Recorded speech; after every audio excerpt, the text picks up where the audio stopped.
Bonjour. Bonjour.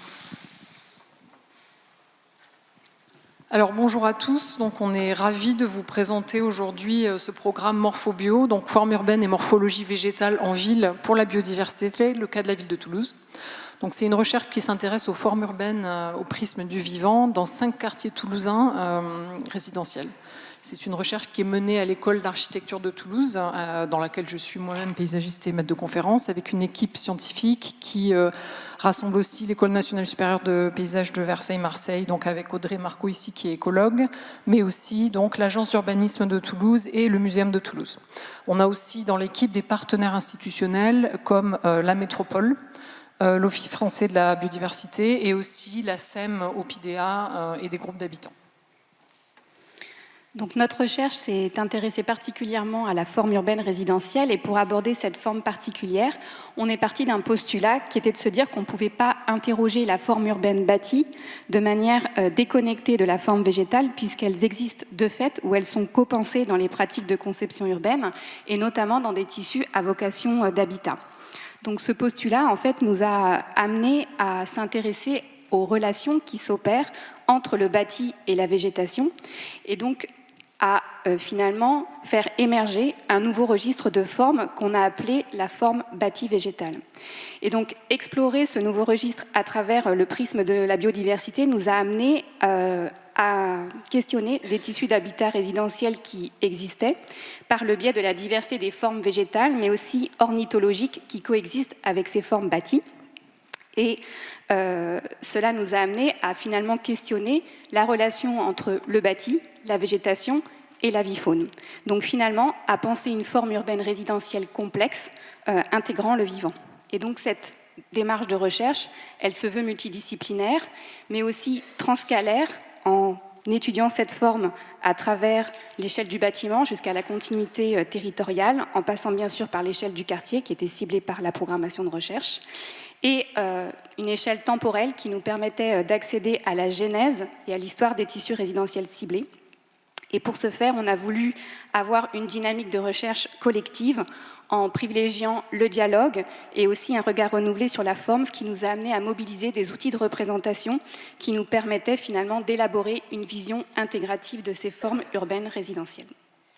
Alors, au niveau des sites, nous avons choisi 5 modèles théoriques urbains qui faisaient chacun référence à une manière de concevoir la relation ville-nature à travers l'histoire de l'urbanisme à 5 époques différentes, selon un gradient de densité et de temporalité, et puis aussi en rapport avec les corridors de nature dans la métropole toulousaine. On a aussi pris en compte l'altération de ces tissus. Donc ici, vous voyez une diversité finalement de situations de relationnelles et de composition, de configuration spatiale dans un faubourg de centre du 19e, un grand ensemble datant des années 60, mais aussi donc un écoquartier, une cité ouvrière et une zone pavillonnaire périurbaine à Saint-Simon.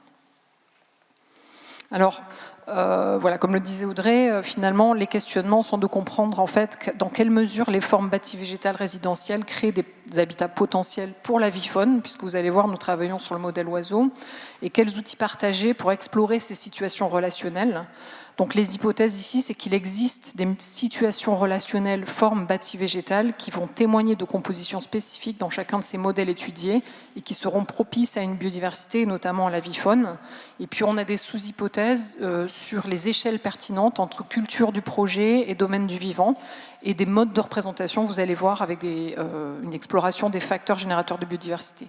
Donc les objectifs sont de définir des typologies de formes, mais aussi de faire émerger des situations relationnelles, d'identifier au sein de ces situations des facteurs générateurs de biodiversité, d'illustrer cette forme, et enfin de faire émerger des pistes pour la conception future d'ensemble urbain. Donc pour la suite de la présentation, avec Anaïs, on va faire ça en 4 points. Donc tout d'abord, de vous restituer la démarche de recherche à travers l'exemple du grand ensemble Ensoli, en vous présentant les différentes étapes et les principaux résultats. Puis, nous vous partagerons les lectures intégratives que l'on a eues sur les 4 autres sites modèles investis. Et puis, nous mettrons en exergue quelques facteurs générateurs de biodiversité, à la fois relevant de l'effet site ou de l'effet modèle. Et nous terminerons par quelques éléments conclusifs et d'ouverture de la recherche. Alors, on va donc s'appuyer sur une illustration, celle du grand ensemble d'Ensoli. Et pour commencer, pour décrire en fait les formes résidentielles, urbaines, architecturales et végétales dans ces sites, nous avons déployé une description thématique multidisciplinaire qui ont mobilisé une diversité des outils du projet et du concepteur à différentes échelles. Donc vous voyez ici, on a travaillé avec la géographie et l'écologie du paysage pour comprendre le contexte de continuité écologique. Et d'ailleurs, on s'est appuyé sur un outil Poteco, potentialité écologique, qui a été développé par l'agence urbanisme et qui a été affiné au cours de cette recherche pour les besoins aussi de la métropole. Ensuite, nous avons travaillé avec des historiennes à l'école d'architecture sur l'histoire urbaine, voire presque la micro-histoire, pour comprendre en fait comment ces tissus urbains ont pu se constituer puis muter. Donc, vous voyez ici des représentations de l'évolution du tissu. Avec donc une histoire des sols, une monographie des quartiers et des gradients sociaux et politiques en lien avec la biodiversité. Et enfin, donc, une description fine des formes par du dessin, des plans, des coupes, de l'architecture du paysage, mais aussi des relevés de l'écologie et de la botanique, qui visent à décrire finement ces associations de formes et aussi à comprendre une manière de vivre dans un continuum paysager, urbain, bâti, végétal, ainsi que les formes associées dans le but d'étudier leur capacité d'interaction avec les oiseaux. Donc ici, vous voyez qu'une fois qu'on a décrit ce tissu à Ancelis, on a pu commencer à formuler des premières hypothèses d'attractivité pour chacun des tissus. Donc ce tissu ici, donc c'est une grande coupe paysagère ici qui nous a permis aussi d'avoir une lecture de la verticalité, de la topographie, des strates, mais aussi donc un ancrage dans le contexte pour lire ce fameux continuum ou ce socio-écosystème habité. Composé de milieux. Donc ici, à Ancelis, nous avons un contexte favorable puisqu'on est à la conjonction et à la confluence d'une ripisylve de 2 corridors fluviaux. On a aussi un espace ouvert patrimonial favorable puisqu'on a une coexistence de ces trames avec des traces du château historique d'Ancelis et de la trame Grand Ensemble années 60. On a un système de gestion, on va en parler, qui reste à faire évoluer. Et puis enfin, une implantation et une morphologie favorable, puisqu'on a des corridors de végétation qui rentrent dans le grand ensemble et qui sont en lien avec la ripisylve, mais aussi des similarités de gabarit entre architecture et végétation.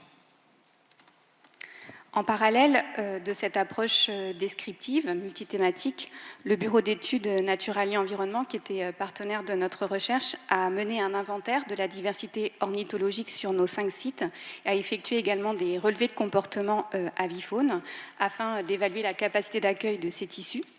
Donc sur Ancelis, on a inventorié 37 espèces qui étaient finalement la richesse la plus importante de tous nos sites, donc un site riche d'un point de vue ornithologique. Et pour appréhender finalement l'interaction avec les formes bâties et les formes végétales de l'avifaune, on a travaillé à partir de la diversité fonctionnelle. Et pour ce faire, les espèces ont été regroupées avec des caractères biologiques et écologiques communs. Et on a identifié 4 groupes qui nous permettaient de travailler avec les données collectées, qui vous sont représentées ici à droite de la diapositive, avec des espèces représentatives pour chacun de ces groupes. Et donc, au niveau des résultats, on a, d'un point de vue des comportements observés, que des résultats tendanciels. Il n'y a pas de résultats significatifs. Ancelis s'inscrit dans ces tendances générales. Et donc, on s'est intéressé tout d'abord à l'interaction de ces comportements au niveau de la composante végétale et plus précisément sur la stratification de la végétation. Et on observe que les strates hautes accueillent majoritairement des comportements de reproduction, l'herbacée pour le nourrissage, les arbustes pour tout type de comportement, donc ce qui montre que la figure complexe arbre a toute son importance dans l'accueil fonctionnel de l'avifaune.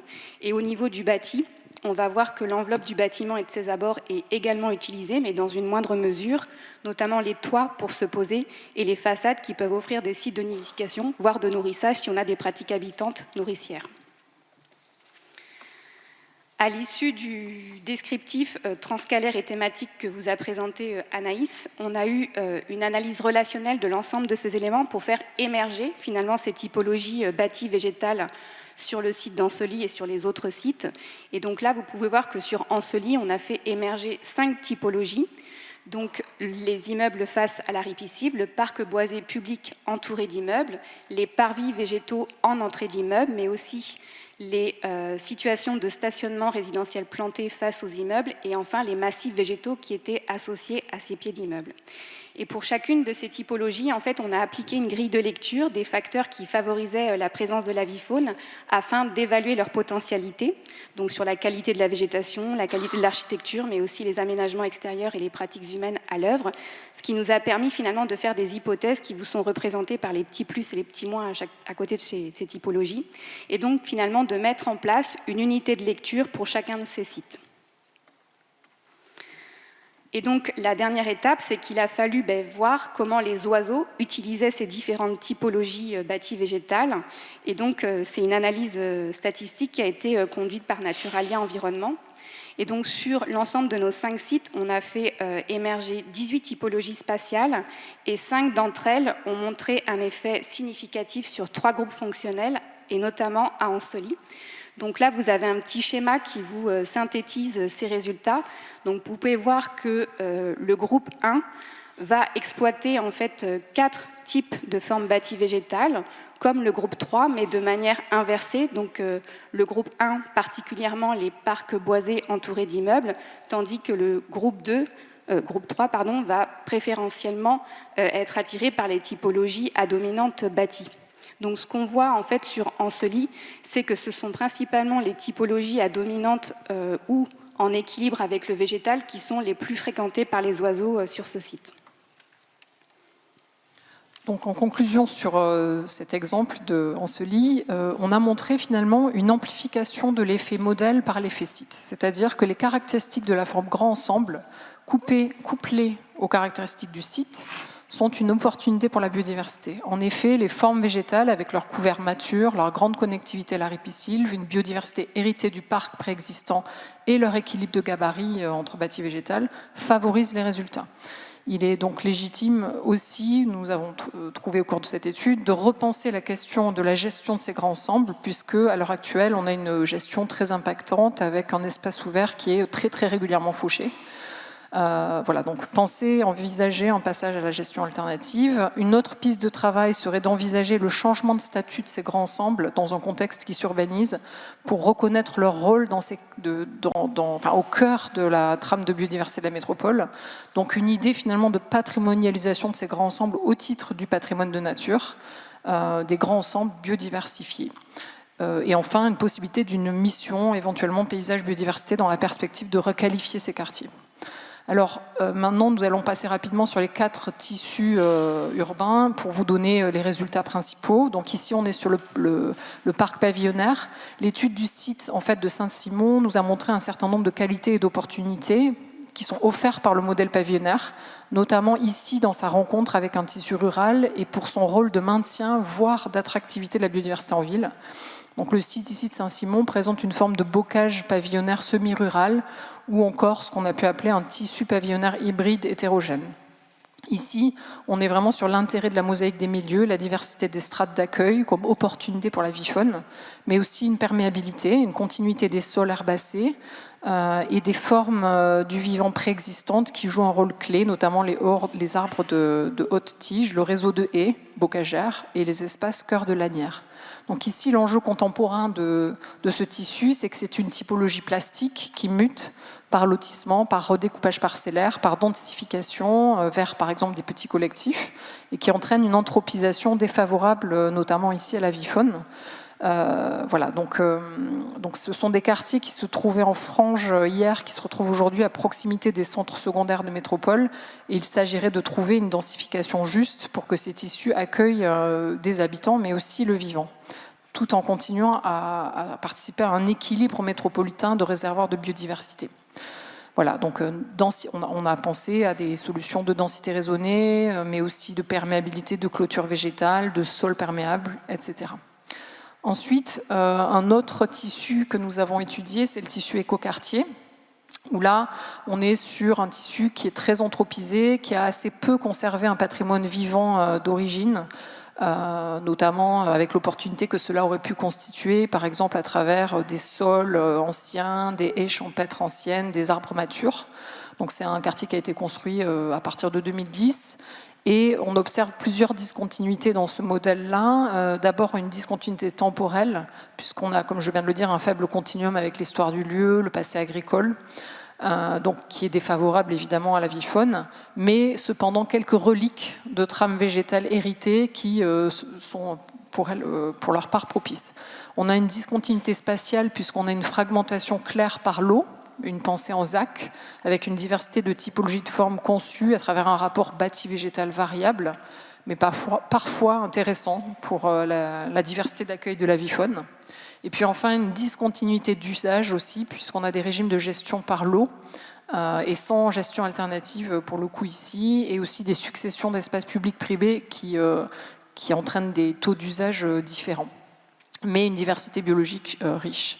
Donc voilà, donc ici, on n'a pas de résultats significatifs, mais on a des formes architecturales contemporaines qui peuvent, pour leur part, être hôtes d'avifaune et de biodiversité, et notamment dans les interstices, dans les redans, sous les panneaux photovoltaïques des toits, sur les toits végétalisés. Voilà, donc un quartier très récent ici, qui a seulement une quinzaine d'années et qui gagnerait à mûrir un peu, à maturer pour qu'on puisse vraiment mesurer l'ambition écologique de sa composition urbaine. On va poursuivre avec le site de la cité Castor à Bacatel, qui est ici en fait une forme lotissement homogène de cité ouvrière qui a été construite dans les années 50. Il s'agit d'une opération ponctuelle d'aménagement et elle est principalement composée de maisons jumelées avec jardin. Donc c'est un réseau viaire qui va organiser le quartier en le délimitant, mais également en organisant son plan intérieur. Cette forme, elle va présenter à la fois des caractéristiques qui sont intéressantes pour l'accueil de la vie faune, mais qui sont aussi limitantes, notamment dans la petitesse du parcellaire. Donc en effet, on a une unique forme bâtie végétale qui va se répliquer, mais avec une véritable hétérogénéité à l'échelle parcellaire, et donc qui peut être une véritable opportunité pour la vie faune. On a également un tissu qui a évolué sur 60 ans. Donc on est passé d'un jardin ouvrier à un jardin d'ornement qui a subi une vraie diversification avec une appropriation habitante forte et une maturation notamment du réseau de haies bocagères. Mais on a quand même un petit parcellaire qui va limiter l'emprise du couvert végétal. Donc on est sur des arbres de taille intermédiaire dans un contexte urbain qui est extrêmement contraignant et qui peut être défavorable à la vie faune, avec un espace public extrêmement minéral. Et donc ce qu'on observe aussi au cours des 60 ans, c'est que le jardin, finalement, se morcelle et s'imperméabilise. Il devient la quatrième pièce de la maison, et donc ce qui limite aussi la surface herbacée au sol. Et donc, au niveau des résultats avifaune, c'est la plus faible diversité ornithologique qu'on ait observée, à savoir 25 espèces d'oiseaux, et on note l'absence du cortège forestier sur ce tissu. Aucune typologie n'est significative dans ce tissu. En fait, on a testé la position de cette forme bâtie végétale dans le lotissement, mais il n'y a pas d'effet significatif. Et donc, ce qui nous semble important dans ce tissu, c'est bien de penser la connectivité en fait, de ce tissu à l'échelle du quartier, mais aussi de diversifier les formes végétales à l'échelle du tissu, notamment via l'espace public, en compensant les faiblesses biodiversitaires du parcellaire privé, notamment à travers la strate arborée haute. Au niveau du Busca, donc on est ici dans le quartier le plus ancien de nos 5 sites, qui est un quartier de type faubourg, et sa constitution actuelle est un tissu mixte et dense qui résulte d'une évolution ancienne et progressive de type ville constituée. Ce faubourg, finalement jardiné, se compose de maisons individuelles avec des jardins bourgeois d'arrière, mais aussi du résidentiel mixte qui sont tournés vers ces cœurs d'îlots végétalisés calmes et protégés qui peuvent être tout à fait propices à la vie faune. On a également une grande proximité entre ces formes bâties avec des arbres matures, âgés, au plus près des balcons, qui permettent de former des écosystèmes verticaux tout à fait intéressants pour la vie faune. Toutefois, ce qu'on voit, c'est que ces cœurs d'îlots, ils sont extrêmement cloisonnés, avec des murs qui délimitent les jardins, mais aussi, au cours du temps, une anthropisation de ces espaces jardinés, avec une imperméabilisation des sols, et qui finalement altère cette forme de cœur d'îlot. Ce qui est intéressant ici aussi, c'est qu'on voit la proximité avec le jardin des plantes et des corridors comme l'allée des Demoiselles qui sont extrêmement végétalisés et qui mettent en connexion ce tissu. Au total, ce qu'on peut voir, c'est qu'on a une biodiversité qui est finalement assez intéressante, puisque c'est le deuxième site le plus riche de nos 5 sites, avec une prédominance des cortèges, des milieux bâtis et forestiers. Là encore, pas de typologie significative, mais on trouve qu'il y a 2 typologies qui peuvent être une base de réflexion dans la composition de ces tissus, qui sont la maison de faubourg avec jardin et ces formes résidentielles avec ces sujets arborés matures, qui nous semblent être une piste de réflexion pour voir comment on pourrait finalement garantir sur le temps long ces surfaces enherbées en lien avec la préservation des sols par des outils qui limitent la constructibilité, voire la préservation de ces patrimoines bâtis arborés anciens. Alors, on va essayer de passer très rapidement sur des facteurs. En croisant toutes ces données, on a identifié des facteurs générateurs de biodiversité entre l'effet site et l'effet modèle. Donc ici, vous avez par exemple un premier facteur qui est la proximité au corridor métropolitain, qui est un facteur essentiel de fonctionnement de nos sites du point de vue du vivant. Donc par exemple Ancely à la Confluence, le faubourg du Buscat près du Jardin des Plantes, ou encore le pavillonnaire de Saint-Simon à côté d'un espace boisé, d'un golf et d'un plan d'eau. Donc l'idée ici, en fait, c'est d'arriver à restituer le quartier et la forme urbaine comme échelle intermédiaire entre l'échelle territoriale d'un maillage écologique fonctionnel et l'échelle du bâtiment et de la parcelle. Donc arriver à reconnecter ces formes linéaires traversantes, ces écosystèmes horizontaux et verticaux pour permettre le maintien de la biodiversité. Le quartier comme une échelle relais. Ensuite, on a le facteur histoire et héritage des sols, évidemment très important. Donc ici, à Vidaillan, vous avez vu une discontinuité historique, en fait, avec un gommage de l'effet site. Mais à Saint-Simon, on a plutôt une mutabilité du tissu et une recherche qui a permis de prendre en compte un existant riche, hérité finalement du modèle rural avec des relevés de forme et de biodiversité. Et Ancely, une trame arborée aussi héritée, très riche, ainsi que Castor et Buscat, des formes résidentielles qui s'anthropisent. Donc l'idée ici, c'est d'inscrire vraiment le quartier et la forme dans une continuité historique du tissu d'accueil, une attention au déjà là, des prises de biodiversité à amplifier, comme conservation des arbres matures par exemple, et donc la prise en compte de l'histoire et de l'héritage dans les analyses pré-projet. On va également déployer 2 facteurs générateurs de biodiversité, mais qui relèvent pour nous de l'effet modèle. Et on voulait s'attarder principalement sur la typologie maison individuelle avec jardin, puisque dans la littérature, elle participe à des tissus qui sont souvent cités comme favorables à la vie-faune. Et on est rentré dans une description, nous, assez fine de ce tissu, puisqu'on a eu plusieurs configurations qui se sont posées à travers l'ensemble de nos tissus. Sauf que là, on voulait insister sur l'influence de la géométrie parcellaire et l'implantation du bâti. On a pu voir qu'en fait, un parcellaire rectangulaire qui était couplé à une implantation du bâti en front de parcelle favorisait la dissociation en fait, des usages domestiques avec les formes végétales du jardin, ce qui permettait de créer des zones de quiétude pour la vie-faune en fond de parcelle. Et à l'inverse, quand on va avoir un parcellaire carré avec une implantation en cœur de parcelle, on va créer des hybridités entre usage du jardin et formes végétales qui sont susceptibles de créer du dérangement pour les oiseaux et la mise en place finalement de stratégies d'évitement en se posant sur les toits. Et enfin, un dernier facteur qui va aussi conditionner la biodiversité dans ces tissus résidentiels, c'est la composition de cette forme urbaine, notamment la diversité des typologies bâties végétales qui vont être constitutives de ces tissus, parce qu'elle va venir questionner finalement la mosaïque des milieux qui est offerte pour la vie-faune. Et pour nous, c'est important de générer une variété typologique dans ces formes, entre espace public et espace privé, et surtout des formes qui soient complémentaires et qui permettent d'accueillir une diversité de strates et de grandes étendues végétales. Voilà, donc pour terminer, une représentation écosystémique de Ancely, donc d'un continuum paysage qui a été aussi une phase test pour générer des hypothèses.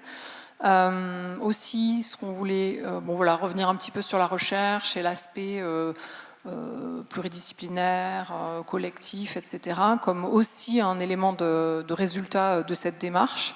Et puis pour finir, le 8 décembre, un séminaire de restitution au Muséum de Toulouse auquel vous êtes conviés si vous êtes de passage. Merci. Merci.